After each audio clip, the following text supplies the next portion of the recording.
If you know almost nothing about caviar, you know, the fancy fish eggs that go great with champagne, then you'll want to hear this episode.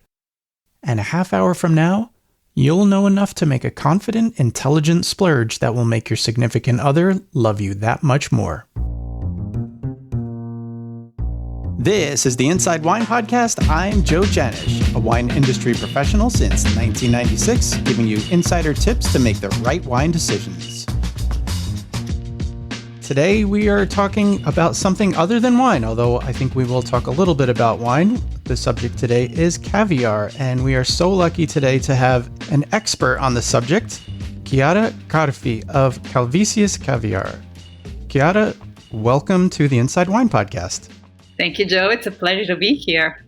Oh, it's a pleasure to have you. And I am really excited because I don't know a whole lot about caviar, and I've always wanted to know, but I never knew anyone to really talk to about it. So I'm glad we're talking together right now. I'm excited to share the caviar verb with you. Oh, good. That's my mission in life. Great. So there are so many different caviar companies. Maybe you could tell us a little bit about Calvisius and what makes Calvisius special and different, and maybe some reasons why a person should seek out your logo and the Calvisius brand as opposed to choosing another brand that they see in the shop. Absolutely. Well, first and foremost, it's an Italian brand. So as you know, Italians do anything fabulously. Correct. I speak from experience being Italian myself. No, jokes apart, one of the major and most important things that sets Calvisius apart from a lot of the caviar brands that you'll see on the market is that we are a producer of caviar. So we have a farm where we raise sturgeon, make them live a happy life, and this way create beautiful and pure caviar. So we basically control the whole production cycle, and this obviously allows us to offer to the consumer a product that is fully traceable and with full transparency on the methods of preparation and all of the elements that make up this very coveted product. A lot of the other companies that you'll see on the market are great companies, but they're traders. So they buy in the open market from farms like us. So the consistency and the quality of their products may fluctuate as the market fluctuates. So, nowadays it's quite important to know where your foods come from, especially. We're talking about traceability also in wines. So we know how that's a very important aspect of, especially of such a high quality product.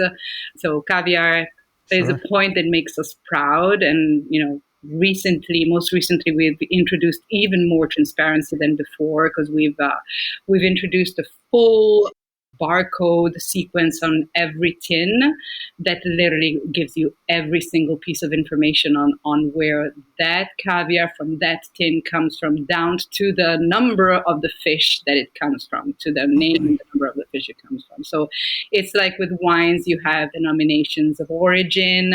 That's what we can guarantee on our tins. Not a lot of other companies can do that. Wow. So if you would compare it to a wine company, you would be kind of like the winery and the winemaker all in one. You have the vineyards, you make the wine, and you know where it's coming from. Okay, I got it. Great. Makes it a lot easier for me. Good. Correct. So you mentioned sturgeon, and I kind of knew that caviar came from sturgeon, but I never really understood exactly what a sturgeon was, and I don't think I've ever seen one. I know it's a fish. I know that much. But are there different types? Are they in different types of waters? Like, where do they come from? What does it matter? Which type of sturgeon? Are there different types? Give me a little bit of the background on the sturgeon. Absolutely. This is actually a great question because, we talk about caviar and everybody knows the word, but sometimes the most basic question is what people don't know, which is what is really caviar? What is it? So it is, like you said, sturgeon roe cured with salt. So sturgeon is a very funny looking fish that almost looks like a dinosaur fish. They're huge, and they are indigenous from all of the northern hemisphere. So all the way from the Pacific coast of the United States through several different areas of the United States. Most rivers in the United States had indigenous species of sturgeon living in the wild, all the way through Europe, and then all the way to Russia, Iran, and the famous provenance that we all heard about. Now, as we mentioned, there are different species, and species are a little bit, since we're using wine as a comparison, are kind of what grapes would be with wine. So every species of sturgeon has its own characteristics, has its own age of maturation, which varies between 6 all the way to 22 years before a fish can be mature and produce eggs that then eventually become caviar. And obviously has very different flavor profiles. So you'll go from flavors that are notes that are very delicate, very buttery, very creamy in the white sturgeon, all the way through a gamut of note and taste and aftertaste, all the way to very strong, persistent flavors, for instance, with a Beluga caviar. So just like with wines, people ask which one is the best one. There's no best. There's, different characteristics, and it depends on what we like the most, whether it's a more delicate flavor or a more persistent one. So it's up to your palate, what you prefer. Got it. Yeah, so it does sound like a lot like wine. Now, when you say the different types of species, are there dozens? Are there hundreds? Are there thousands? How many different species are there? If I am not mistaken, there are 19 or 17 species in the world that we know of, and we have or currently raise 13 of those. So the other outstanding piece of information about Calvisius, which makes it also such an exciting project, is that the farm was started in the 1970s, not to make caviar, but with the purpose of specifically raising sturgeon to repopulate endangered stock throughout the world. Oh. So in caviar being such a delicacy, it was in the 1900s. It was, as the food of the czars, the food of the rich, the food of the well-off, the food of celebrations.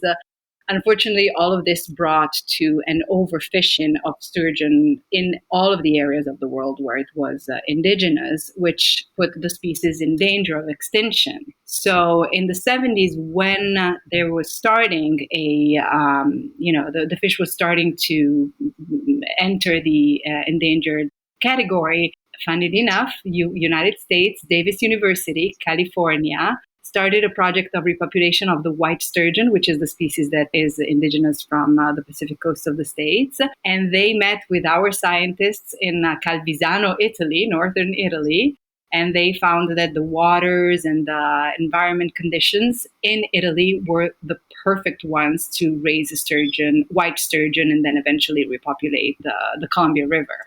So that's how the project started. From 6 specimens brought from California, they started raising them. And then about 10, 15 years later, we started making caviar, and then little by little introducing more of the species, raising them, and eventually started caviar production, which today accounts for about 20% of the world's caviar production. My goodness. So, what a story. Yeah. Now, the more you're talking, the more there are so many parallels with wine. It's like taking rootstocks from France over to California. And this is pretty amazing. And I guess we could compare it to like the waters in Italy are like the terroir. It's like, that's the perfect place for these sturgeon. That's very cool. You mentioned something about beluga before, and this was something that always confused me too, because I saw beluga caviar and I always thought beluga was a whale. So then I thought maybe caviar came from whales.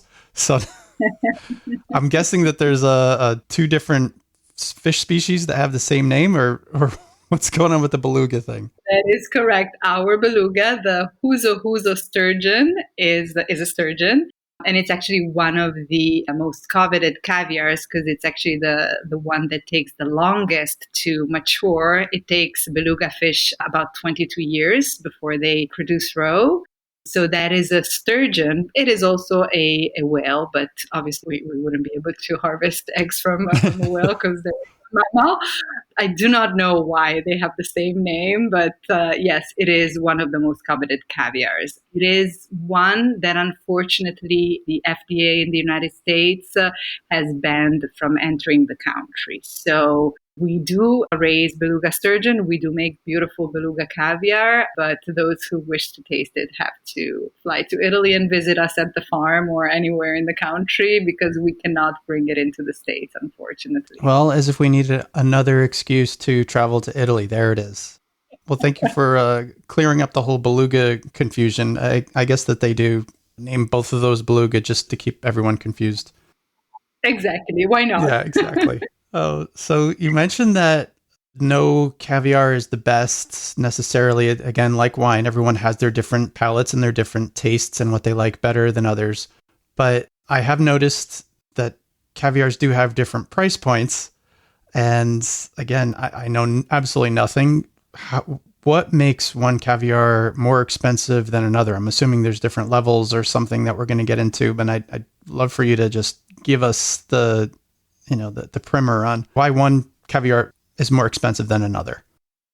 Absolutely. The first and foremost important aspect in this is the value of time, because depending on the species, as we mentioned, it can take anywhere from 6 to 22 years. So as you can imagine, the longer the wait, the higher the investment of time and resources and care for the fish that it takes before you can finally harvest about 10 to 15% of the fish's body weight.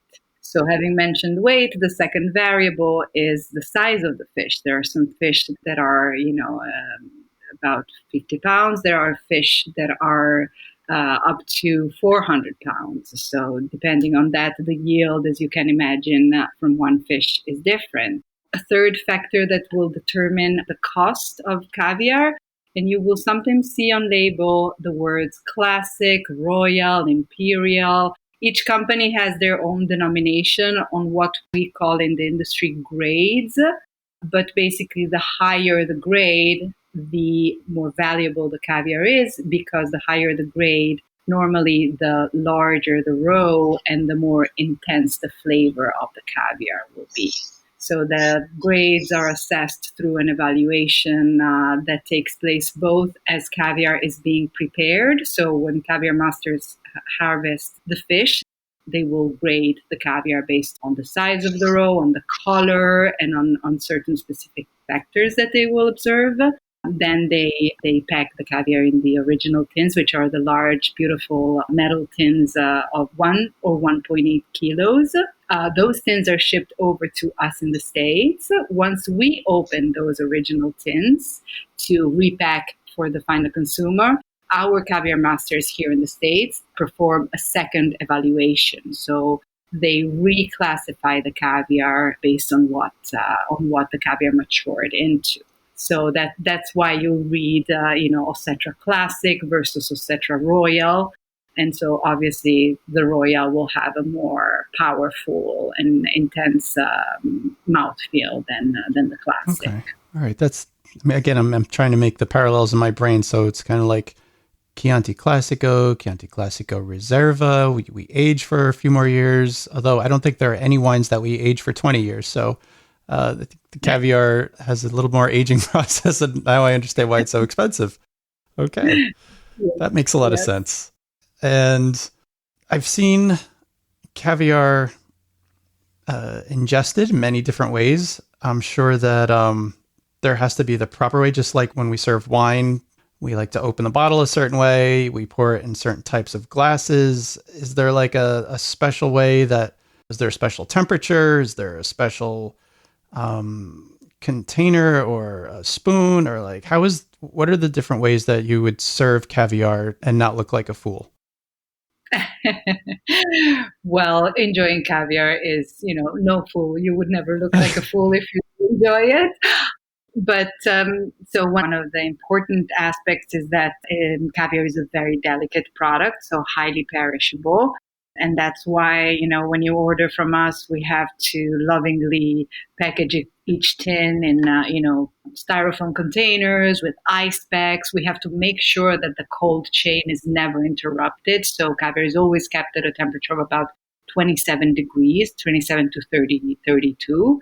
So always it goes from our fridges to, insulated containers, and then it always has to be kept in the fridge. And when served, it is recommended that it's kept on ice as you're serving it. So you'll certainly have seen those beautiful either silver or crystal or ceramic containers filled with crushed ice, and that's a beautiful way to present it to your guests. Now, you mentioned spoons, and that's a very, very cool point.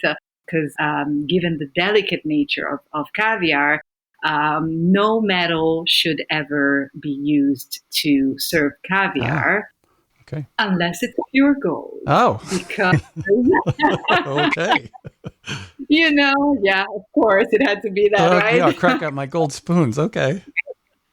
Exactly, my pure gold spoons. No, there's actually a very cool reason, because any other metal will create a chemical reaction with saliva that will interact with the flavor of caviar.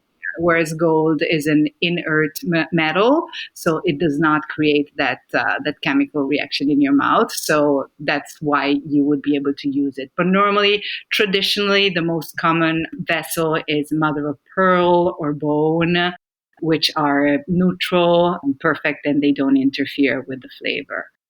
The most fun way of tasting caviar, however, is the classic Russian way, which us cool kids call caviar bumps. I don't know if you've ever heard of it. Oh, the bump. Okay.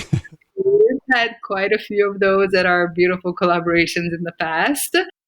Because basically, back in the day, when buyers would go to the traders to purchase caviar, traders would open a large original tin, and they would use one mother of pearl spoon to give tastings to all of their clients, to all of the clients they had in front of them. So obviously, you didn't want to share your spoon with others.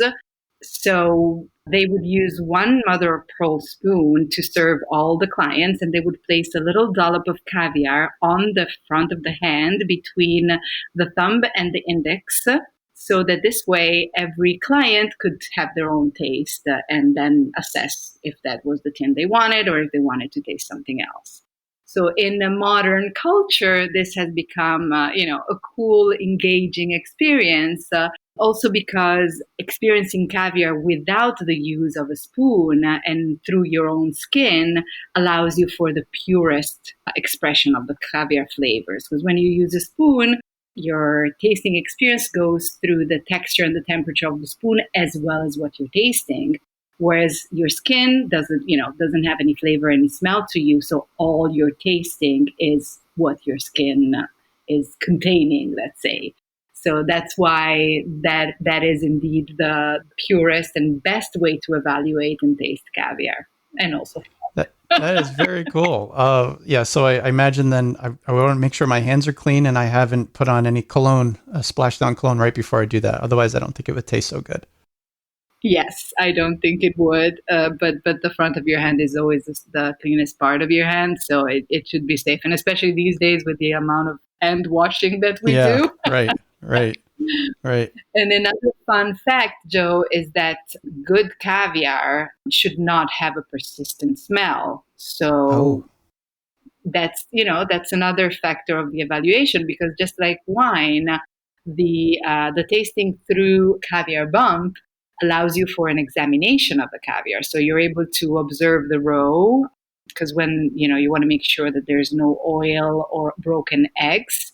And then the second step you do is smell it to assess that there's no, fishy aromas or anything of that sort.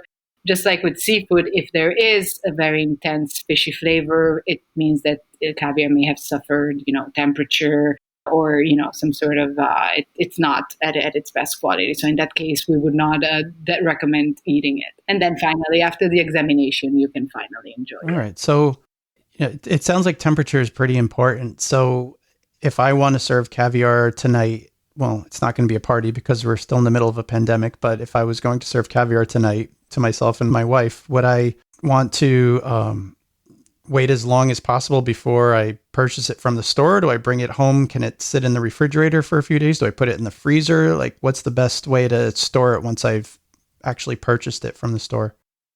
Once you purchase it from the store, the recommendation is to always check the expiration date because I cannot speak for other companies, but when you purchase from us, as I mentioned, we pack the caviar from big tins. So the moment Joe calls Calvisius, places an order with us, we open the large tin and repack it in the size tin that you wish to enjoy. From that moment, the clock starts ticking and it will continue ticking for 90 days. So that is what the recommended shelf life of an unopened tin is for us. If you keep it always obviously refrigerated, so you can definitely wait. Once you open the tin, it depends on the size of the tin because the smaller it is, the shorter shelf life it has. It'll go anywhere from, if you're eating an ounce or 50 grams, we would recommend within 24 to 48 hours. Much larger tins can last longer, even up to a week or something once they're opened. Okay. But again, what happens if it's still refrigerated is that eggs may break a little bit. So it changes the texture, flavor, shouldn't be affected. But, obviously just make sure that you assess, you smell it before you eat it. That's Okay. a foolproof way of finding out if it's still good. Got it. All right. I have a feeling, though, if I'm opening up a tin of caviar, it's like opening up a bottle of champagne. The chances are it's going to be empty by the time the evening's over, I imagine. Exactly. That's why we're like, yeah, it's not likely that you're going to have leftovers. All right. So our listeners probably, now we're about 20 minutes in, and listeners probably saying, when are we going to talk about wine? So let's talk a little bit about caviar and wine. I know, the classic matches, caviar and champagne. I don't know exactly why, because again, I'm not a huge, I'm not really big into caviar until now, speaking with you, but maybe you could tell me, why champagne is like such a classic match and maybe give us some guidance on some other wines that could be really good with caviar. Absolutely. Well, first of all, we absolutely have to change this lack of knowledge of caviar. We'll have to do something about it, Joe. Our next conversation needs to be in front of a caviar and champagne glass. Okay, we can do that. Absolutely. Yes, champagne is historically it's the preferred combination with caviar because of a lot of similarities between the two products, but also one of the elements that I prefer in pairing the two is that the bubbles will clean your palate, fill it with the aromas of the champagne, and prepare for the caviar tasting. And then once you have the second sip of champagne, the mix of the two, the aromas of the two, will create an explosion of flavors. It's kind of one plays and balances off the other in the most delicate way. That is my personal favorite pairing because I feel it's the more seamless. Obviously, traditionally, as you certainly know, vodka is another very well-known pairing. In my personal experience, is a little bit too strong of a flavor, and it tends to overpower caviar oftentimes. But it's a different style of enjoying it. We've also worked with some beautiful cognacs that pair wonderfully with caviar, and any crisp minerally wine will play beautifully with the nutty notes of some of our caviars. So the fun part of this all is playing with the different styles of caviar and finding the perfect match with the perfect either champagne or wine. We've done that quite a bit with the Tétanger champagnes, and it's been fun to kind of, figure out which caviar was best with which cuvée. So we did spend some time in doing this terrible homework a time Somebody ago. has to do it. You know what? Exactly. We had to sacrifice for the cause. Yeah. But It sounds like, so maybe like some high acid minerally wines like a Chablis or Sancerre, those would be probably would be decent matches. Yes, and if we want to go to Italy, I love Etna Bianco as a Okay. match because it has so much personality that it stands very nicely next to a good maybe ostetra, maybe a nice full-bodied caviar because we can call them full-bodied too, although they don't. It's a wine Right, term. right. Any other matches from Italy in particular? I'm thinking like maybe a really nice Pinot Grigio, something like that. Any others?